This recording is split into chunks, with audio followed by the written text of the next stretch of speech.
S Vijayakumar ഉണ്ട് ഹാഷ്മി നമ്മളോടൊപ്പം പുതിയ വിവരങ്ങളുമായി. വിജയകുമാർ, പുതിയ വിവരങ്ങൾ പറയൂ.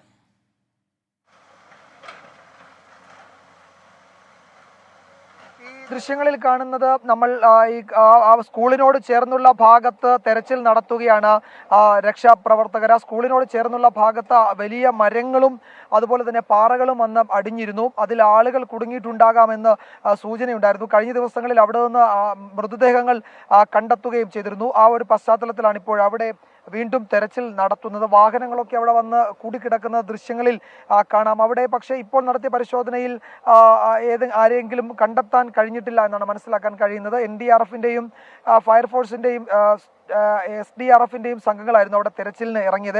അവർ പുഴയിലെ വെള്ളത്തിൽ ഇറങ്ങി നടത്തിയ പരിശോധനയ്ക്ക് ശേഷം അവർ ഇപ്പോൾ കരയിലേക്ക് കയറി പോയിട്ടുണ്ട്. 2-3 വാഹനങ്ങൾ ആ വെള്ളത്തിൽ ഒഴുകി വന്നത് ആ പുഴയുടെ ആ ഭാഗത്ത് ഇപ്പോൾ മൺകൂമ്പാരത്തിൽ കുടുങ്ങിക്കിടക്കുന്നത് കാണാം. ഈ ഭാഗത്ത് നിറയെ വീടുകളായിരുന്നു, ആ പുഴയോട് ചേർന്ന് നിറയെ വീടുകളായിരുന്നു. തൊട്ടു ചേർന്നാണ് സ്കൂൾ ഉള്ളത്. ആ സ്കൂളിന്റെ മുന്നിലാണ് എല്ലാം തങ്ങി നിൽക്കുന്നത്. ആ വീടുകളിൽ ഉണ്ടായിരുന്ന പലരെയും കുറിച്ച് വിവരങ്ങളില്ല എന്ന് കഴിഞ്ഞ ദിവസങ്ങളിൽ ആ നാട്ടുകാർ നമ്മളവിടെ ചെന്ന സമയത്ത് പറഞ്ഞിരുന്നു. അവരെയൊക്കെ കണ്ടെത്താനുള്ള തെരച്ചിലായിരിക്കാം, നാട്ടുകാർ പറയുന്നതിന്റെ അടിസ്ഥാനത്തിലുള്ള തെരച്ചിലായിരിക്കാം അവിടെ നടക്കുന്നതെന്നാണ് ഞാൻ കരുതുന്നത്. ഈ കാണുന്നത് സ്കൂളിനോട് ചേർന്നുള്ള ആ പുഴ ഭാഗമാണ്. അവിടെ ആകെ ഇടിഞ്ഞ് എപ്പോൾ വേണമെങ്കിലും നിലം പതിക്കാവുന്ന മട്ടിലാണ് അതിലെ പല കെട്ടിടങ്ങളും നിൽക്കുന്നത്. ചിലതൊക്കെ ചരിവ് കൊണ്ടിപ്പോഴും അവിടെ ഇനിയിപ്പോൾ ഉടനെയെങ്കിലും അവിടെ എന്തെങ്കിലും ഇപ്പോൾ സ്കൂളിനോ ഒന്നും ആ നിലയിൽ പ്രവർത്തിക്കാനേ കഴിയില്ല. സ്കൂളിനകത്തൊക്കെ ആളുകളുടെ എത്രയോ ആൾ പൊക്കത്തിൽ മണ്ണ് കൂമ്പാരമായി കിടക്കുകയാണ്. ഈ പുഴ അതിനിഷ്ടമുള്ള വഴിയിലൂടെയൊക്കെ ഒഴുകി എന്ന് വേണമെങ്കിൽ പറയാം. കാരണം ആ പുഴ ഒഴുകുന്ന വഴിയായിരുന്നില്ല അത് സ്കൂളിന്റെ വലിയ മൈതാനമായിരുന്നു. ഇപ്പോഴതിന് തോന്നിയ സ്ഥലങ്ങളിലൂടെ ഒക്കെ അത് ഒഴുകുകയാണ്. എൻ്റെ മുന്നിലൂടെ 3-4 ചാലുകളായി ഈ പുഴ ഇപ്പോൾ ഒഴുകുന്നതാണ് കാണുന്നത്. അതിനിടയിൽ ഇവിടെ ഈ പാലം നിർമ്മിക്കുന്നതിന് തൊട്ടു മുകളിലും ഇപ്പോൾ ഇവിടെ ഈ വലിയ ഹിറ്റാച്ചി മെഷീനുകൾ കൊണ്ടുവന്ന് തെരച്ചിൽ നടത്തുന്നുണ്ട്. വലിയ കല്ലുകൾ അവിടെ കൂടിക്കിടക്കുകയാണ്.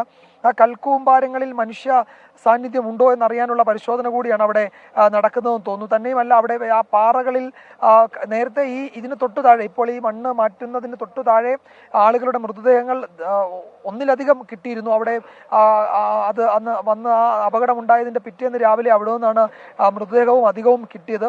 അപ്പോൾ ഈ ഭാഗത്തൊക്കെ ആളുകൾ കുടുങ്ങി കിടക്കാനുള്ള സാധ്യതയുണ്ട് എന്നൊരു സൂചനയുണ്ട്. അപ്പോൾ അതുകൂടി കണക്കിലെടുത്തുകൊണ്ടാണ് അവിടെ വലിയ പാറകൾ ഉയർത്തിയുള്ള പരിശോധന നടത്തുന്നത്. ഇത്തരം മെഷീനുകൾ മാത്രമേ ഈ സ്ഥലങ്ങളിൽ പരിശോധനയ്ക്ക് ഉപകരിക്കൂ എന്നതാണ് വസ്തുത. അതുകൊണ്ട് ആ മണ്ണിൽ നിന്ന് ആ വെള്ളത്തിൽ നിന്ന് മണ്ണ് കോരി ഒരു സ്ഥലത്തേക്ക് ഇടുകയും അവിടെ പരിശോധന നടത്തുകയുമാണ് ഇപ്പോൾ ചെയ്യുന്നത്.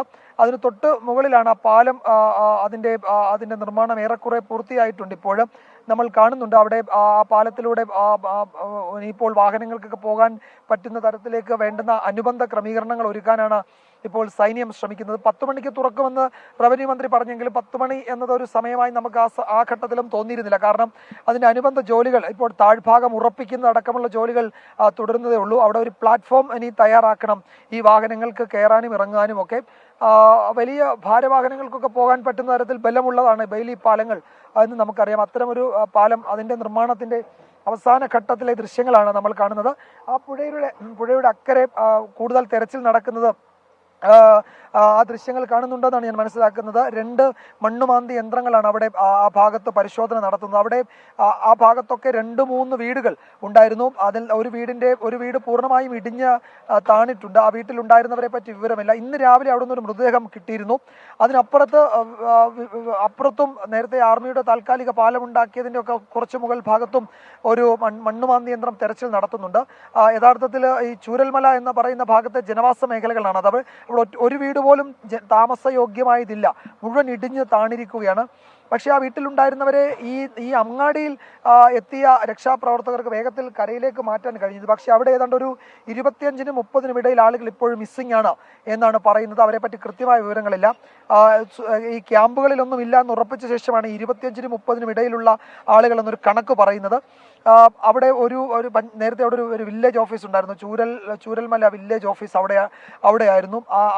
അതിനടിയിൽ ആളുകൾ ഉണ്ടെന്നൊക്കെ ഇന്നലെ നമ്മൾ ആ ഭാഗത്തുകൂടി പരിശോധനയ്ക്ക് ചെന്നപ്പോൾ പറഞ്ഞത്. വില്ലേജ് ഏരിയ എന്നാണ് അവർ പറയാറുള്ളത്. ആ ഭാഗത്തൊക്കെ ആളുകൾ കുടുങ്ങിയിട്ടുണ്ടെന്നൊക്കെ നാട്ടുകാർ പറയുന്നുണ്ട്. പക്ഷെ അവിടേക്കൊന്നും ഈ തെരച്ചിലിന് ഇപ്പോൾ JCB എത്തിയിട്ടില്ല. അപ്പോൾ അവിടേക്ക് എത്താത്തത് അതിന് മുന്നിലുള്ള വീടുകളുടെ അവശിഷ്ടങ്ങളൊക്കെ മാറ്റി ആ ഭാഗത്തേക്ക് പോവുകയാണ്. അപ്പോൾ ഈ ഭാഗത്തുനിന്നൊക്കെ ഇനി ആളുകളെ എങ്ങനെ കണ്ടെത്താൻ കഴിയുമെന്ന വലിയ ചോദ്യമുണ്ട്. അവിടെ പുഴയിലേക്ക് അവർ ആ മൺകൂമ്പാരത്തോടൊപ്പം ഒഴുകി പോയിട്ടുണ്ടോ എന്നറിയില്ല. അങ്ങനെയാണെങ്കിൽ ചാലിയാറിലൊക്കെ ആയിരിക്കാം പിന്നീട് അവരെ കണ്ടെത്താൻ കഴിയുക, ആ ഭാഗത്തൊക്കെ ആയിരിക്കാം. അതിനിടയിൽ കുടുങ്ങിക്കിടന്നവരെയൊക്കെ ഇതിനോടകം എത്തിയിട്ടുണ്ട്. ആ പുഴയുടെ അപ്പുറത്ത് കുറച്ചുകൂടി നമ്മൾ മുന്നോട്ട് നോക്കിയാൽ ഒരു വീട് ഏറെക്കുറെ പൊളിഞ്ഞ് തകർന്നു കിടക്കുന്നത് കാണാം. ഇവിടെയൊക്കെ വലിയ ജനവാസ മേഖലകളായിരുന്നു വെച്ചാൽ ചെറിയ ചെറിയ വീടുകളും ഒരു എസ്റ്റേറ്റ് പാടിയുമായിരുന്നു. ആ പാടിയുടെ ഒരു ഭാഗമാണ് ഇപ്പോൾ നമ്മൾ കാണുന്നത്. അവിടെ ഇതര സംസ്ഥാന തൊഴിലാളികളായ കുടുംബങ്ങളായിരുന്നു ഉണ്ടായിരുന്നതെന്നാണ് പറയുന്നത്. അവരെവിടെ പോയി എന്ന് ഒരു കണക്കുമില്ല. ഞാൻ പറഞ്ഞു അതാണ് ഇപ്പോൾ റവന്യൂ വകുപ്പ് നാട്ടുകാരുടെ കയ്യിൽ നിന്ന് എടുക്കുന്ന കണക്കിന് ഇതര സംസ്ഥാന തൊഴിലാളികളുടെ പേരൊന്നും അതിലുണ്ടാവില്ല. പക്ഷെ അവരവിടെ താമസിച്ചിരുന്നു. പഴയ ഒരു ലയമായിരുന്നുവെങ്കിലും അവിടെ പാടിയായിരുന്നുവെങ്കിലും അവിടെ അവർ താമസിച്ചിരുന്നു. പക്ഷേ അവർ ഈ അപകടം നടക്കുമ്പോൾ അവിടെ ഉണ്ടായിരുന്നു എന്ന് ആർക്കും അറിയില്ല. അതിൽ കൂടുതലും ഈ അസം, ബംഗാൾ തുടങ്ങിയ സ്ഥലങ്ങളിൽ നിന്നുള്ള തേയില തൊഴിലാളികളായിരുന്നു. ഇവിടെ തൊട്ടടുത്ത് തന്നെ ഒരു തേയില എസ്റ്റേറ്റുമുണ്ട്. ആ എസ്റ്റേറ്റ് തൊഴിലാളികളായിരുന്നു അവരവിടെയാണ് താമസിച്ചത്. ഒരു കുടുംബം ഒന്നടങ്കം മണ്ണിലടിക്ക് പോയി കഴിഞ്ഞാൽ ആരാണ് പരാതിപ്പെടുക? എൻ്റെ കുടുംബത്തിൽ ഇന്ന ആൾക്കാരെ കാണാനില്ല എന്ന് ആരാണ് പരാതിപ്പെടുക? അന്നൊരു വലിയ പ്രശ്നം എന്ന് പറഞ്ഞാൽ നമ്മൾ ഒരു കുടുംബത്തിലെ 40ഓളം പേർ മരിച്ചുപോയ ഒരാളുടെ ബൈറ്റ് നമ്മൾ കണ്ടിരുന്നു. അപ്പോൾ അത്തരത്തിലുള്ള കുടുംബങ്ങൾ കൂട്ടത്തോടെ പോയെങ്കിൽ ആരെവിടെ പരാതിപ്പെടുമെന്നൊരു ചോദ്യം അവിടെ നിൽക്കുകയാണ്. പ്രേക്ഷകർ പിന്നെയും കാണുന്ന തീരാ നോവായി നിൽക്കുന്നത് ആ ആകാശ ദൃശ്യങ്ങളാണ്. ഒരൊറ്റ വീട് പോലും എന്ന് പറഞ്ഞാൽ നമ്മൾ ഈ മുണ്ടക്കൈ മേഖലയാണ് ദുരന്തത്തിൻ്റെ ഒരു സെൻട്രൽ പോയിന്റ് എന്ന് പറയുമ്പോൾ പോലും ചൂരൽമല ടൗണിൻ്റെ ഒരു ഭാഗം ഏതാണ്ട് കംപ്ലീറ്റ്ലി വാഷ്ഡ് ഓഫ് ആണ്. ഒരു വീട് പോലും എന്തെങ്കിലും പരിക്കില്ലാത്ത, ഏതെങ്കിലും കേടുപാടില്ലാത്ത ഒരു വീട് പോലും ഇല്ല. ഒരുപാട് വീടുകൾ ഇനിയോ താമസിക്കാൻ കഴിയാത്തവണ്ണം മുക്കാലും ഇടിഞ്ഞു പൊളിഞ്ഞ് താഴേക്ക് നിലംപൊത്തിയ അവസ്ഥയിലാണ് ആ വീടുകളുള്ളത്. ഒരുപാട് വീടുകൾ കോൺക്രീറ്റ് കൂമ്പാരങ്ങൾ മാത്രമായി. ആ കൂമ്പാരങ്ങൾക്കടിയിൽ പ്രാണൻ ബാക്കിയുണ്ടോ എന്നതാണ് പരിശോധനയിൽ പ്രധാന കാര്യം. ഈ ഭൂകമ്പ മേഖലയിലൊക്കെ കോൺക്രീറ്റ് റബിൾസിനടിയിൽ 1 മാസത്തോളം ജീവനോടെ ഇരുന്നവരുടെയൊക്കെ വാർത്തകൾ, ചരിത്രങ്ങളൊക്കെ ഉള്ള പശ്ചാത്തലത്തിൽ ഉറപ്പായും അതുകൂടി മനസ്സിൽ വെച്ചുകൊണ്ട് തന്നെയാണ് ദൗത്യസംഘത്തിന് ആ മേഖലയിൽ തിരച്ചിൽ. നമ്മൾ ഈ ആകാശ ദൃശ്യങ്ങൾ ഇടതടവില്ലാതെ ഈ ദിവസങ്ങളിൽ കാണുന്നുണ്ട്.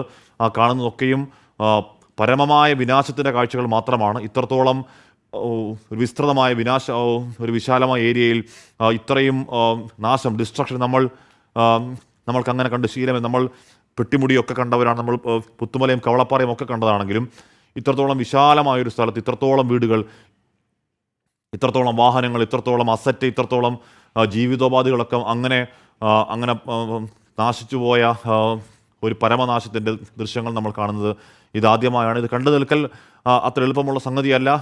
ആ ഗ്രൗണ്ടിൽ പോയി റിപ്പോർട്ട് ചെയ്യുന്നവർക്കൊക്കെ ഇത് എല്ലാ കാലത്തേക്കുമുള്ള ഹൃദയവേദനയായി ഉള്ളിൽ തുടരും എന്ന കാര്യത്തിൽ തർക്കവുമില്ല. ഇന്നിപ്പോൾ അധികം മൃതദേഹങ്ങൾ കണ്ടെടുക്കുന്നില്ല എന്നുള്ളതാണ് പ്രധാനം. ഇന്നിപ്പോൾ 4 മൃതദേഹങ്ങൾ മാത്രമാണ് മുണ്ടക്കൈ മേഖലയിൽ നിന്ന് കണ്ടെടുത്തത്.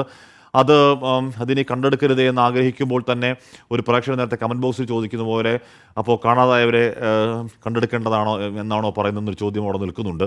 എന്താണ് അതിന് മറുപടി എന്ന് എനിക്കറിയില്ല. കാണാതായവർ ഏതെങ്കിലും തരത്തിൽ എങ്ങനെയെങ്കിലും ജീവനോടെ മടങ്ങി വരട്ടെ എന്നല്ലേ മനുഷ്യൻ എന്നുള്ളതിൽ നമുക്ക് ആഗ്രഹിക്കാൻ കഴിയുള്ളൂ. പക്ഷേ ആ ആഗ്രഹവും ആ പ്രാർത്ഥനയും എത്രത്തോളം സാധ്യമാകും എന്ന സംശയം അവിടുത്തെ റെസ്ക്യൂ ടീം അംഗങ്ങൾ ഇന്നലെ ദൗത്യസംഘത്തലവനടക്കം പറയുന്നുണ്ട്. അവിടെ റിക്കവറിയാണ്, റെസ്ക്യൂ അല്ല എന്ന് തന്നെ കൃത്യമായി തന്നെ ആ സംഘത്തലവനടക്കം പറയുന്നുണ്ട്. ഒരു പരിധിവരെ പ്രായോഗികമായി അത് ശരിയാണ്. അതിനിടയിൽ കിട്ടുന്ന പ്രാണൻ്റെ തുടിപ്പുകൾ മഹാഭാഗ്യം എന്ന് തന്നെയാണ് പറയേണ്ടത്.